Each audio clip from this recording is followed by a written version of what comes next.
Many a time you need somebody to guide you with the things you do in the course of life. And so I come your way with a voice of wisdom I believe will help in your endeavors. I've been considering some few things that were narrated in the scriptures, and one of them is what I wish to share with you at this time. And I just want to state on the record that what I'm about to suggest or advise is exclusively based on biblical context, and it's a wisdom I believe will help in all of our dealings with mankind, with institutions, and with power. The truth is,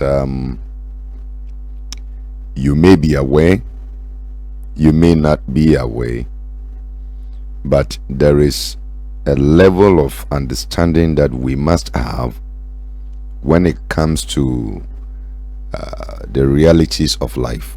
Sometimes the way we envisage things, they are not like that on the ground. So I'm going to premise this segment on two important scriptures. First will be from the Chronicle of Samuel, 1 Samuel 16, 1 to 5, and the second will be from Genesis chapter number 20, 11 through 13. In order to be brief with the message, please follow me as I read the scriptures and deliver my message for today. Let's first read from the book of Beginnings to start. Abraham told Abimelech, the king of Gerar, that his wife was a sister. Over the period, people keep on saying that Abraham lied, but God still walked with him. We're going to read quickly from the verse number 11 to verse the number 13. Yes, Abraham told the king of Gerar, Abimelech, that Sarah was his sister and not wife. Can we conclude that he lied? Let's do the reading, and then I will let you know the wisdom for today. So Genesis 20 verse 11 to 13. And Abraham said, because I thought surely the fear of God is not in this place, and they will kill me on account of my wife. But indeed, she is truly my sister. She is the daughter of my father, but not the daughter of my mother. And she became my wife. And it came to pass, when God caused me to wander from my father's house, that I said to her, this is your kindness that you should do for me.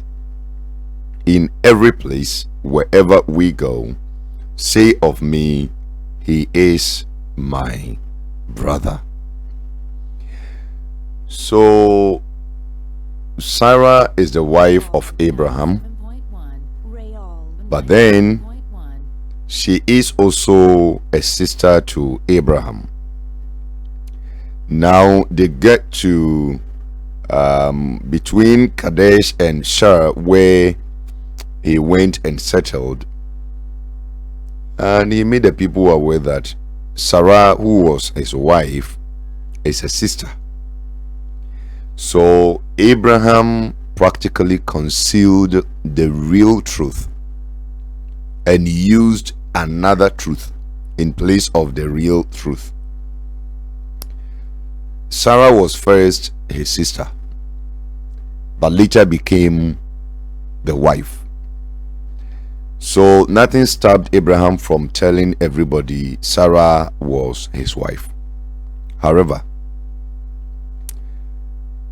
if Abraham was going to tell this truth, it was going to cost him. He sensed danger. He perceived that something would be wrong if the real information is given. So he chose to tell the people what they wish to hear. So in other words, Abimelech was told what he wished to hear.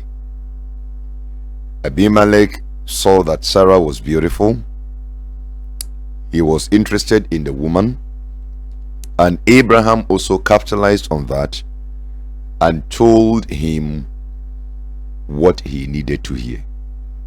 The question is, did Abraham really tell a lie? You will get the answer soon. Now come back to 1 Samuel chapter number 16, and I will read from verse 1 to verse the number 5. Now the Lord said to Samuel, "How long will you mourn for Saul, seeing I have rejected him from reigning over Israel? Fill your hand with oil and go. I'm sending you to Jesse the Bethlehemite, for I have provided myself a king among his sons." And Samuel said, "How can I go? If Saul hears it, he will kill me." But the Lord said, "Take a heifer with you and say, I have come to sacrifice to the Lord. Then invite Jesse to the sacrifice, and I will show you what you shall do. You shall anoint for me the one I name to you." So Samuel did what the Lord said and went to Bethlehem. And the elders of the town trembled at his coming and said, "Do you come peaceably?" And he said, "Peaceably. I have come to sacrifice to the Lord. Sanctify yourselves and come with me to the sacrifice." Then he consecrated Jesse and his sons and invited them to the sacrifice. This is another scenario. The prophet Samuel, after the rejection of King Saul by the Lord, has been tasked to go and anoint another leader for Israel. Now Samuel senses that if Saul gets to hear about the decision to anoint another person, in his place, he will be killed. And God says, "Okay, let's do this. Just take a heifer, a calf, and then go to Bethlehem. When you are asked your mission for coming there, tell them you're going to offer a sacrifice." The question again is, did Samuel and God conspire to lie or tell a lie? What's the wisdom for today? Ladies and gentlemen, I want you to understand that in this life, anytime there is a truth that will bring problem, that will bring about chaos, if there is any truth that you have, any piece of information that is potent in creating chaos or problem, don't speak that truth. Yes, you see, the world is such that in as much as we want to be honest and faithful like the Bible instructs, God has also given us the mind and wisdom to function on our daily lives. He's a God of peace, not of confusion. The Bible clearly says that God is not an author of confusion. So at every given point, he wants us to experience peace. Therefore, if there is any truth you feel you have, any information that after spilling would bring destruction, do not speak such truth.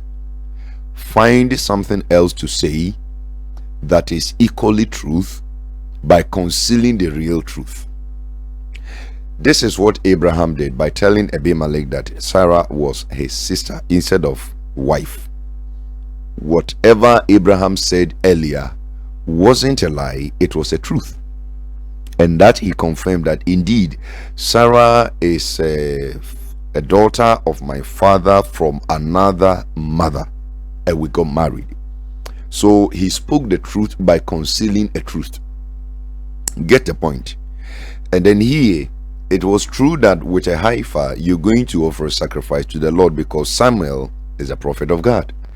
And so being a prophet of God, he was entitled to offer sacrifices, which was a common knowledge to King Saul and the people of Bethlehem. All right. So it was true that Abraham and Prophet Samuel was going to offer a sacrifice, but that was a cover-up for the main agenda. The truth of the matter is he was there to anoint another king for the people of Israel. But if he dared mention or said anything about that, it may cost his life. So what did he do?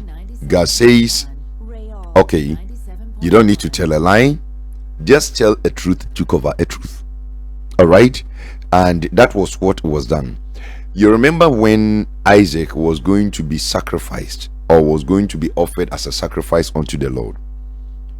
Abraham said, I'm going to Moriah, where I usually go and offer my sacrifices, and I'm going to offer a burnt offering unto the Lord. Abraham knew from the start, he knew from the beginning of his journey that it was Isaac that was going to be offered a sacrifice, but he dared not mention it. Why? It would create problems in the home. So please take this from me. As you go about your normal duties, as you transact business, as you relate to people, as you date, your court, whatever the situation you will find yourself, I need you to pick this wisdom. When there is a truth and you sense this truth is going to create problem, it will bring about chaos, confusion. In fact, it has the potency of destroying.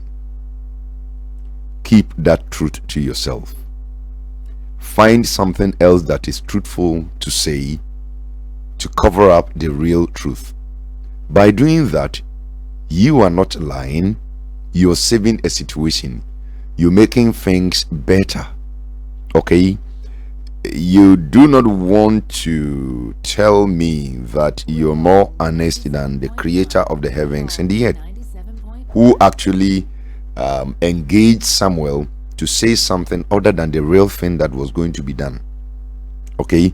And so from today, you need to learn. It is not every truth that must be told. Sometimes we must tell people what they wish to hear in order to conceal the real truth and save a situation. I believe you have understood the concept I was trying to pass on to you, and you will do same. God bless you. Until we meet again, this has been Voice of Wisdom. Bye for now.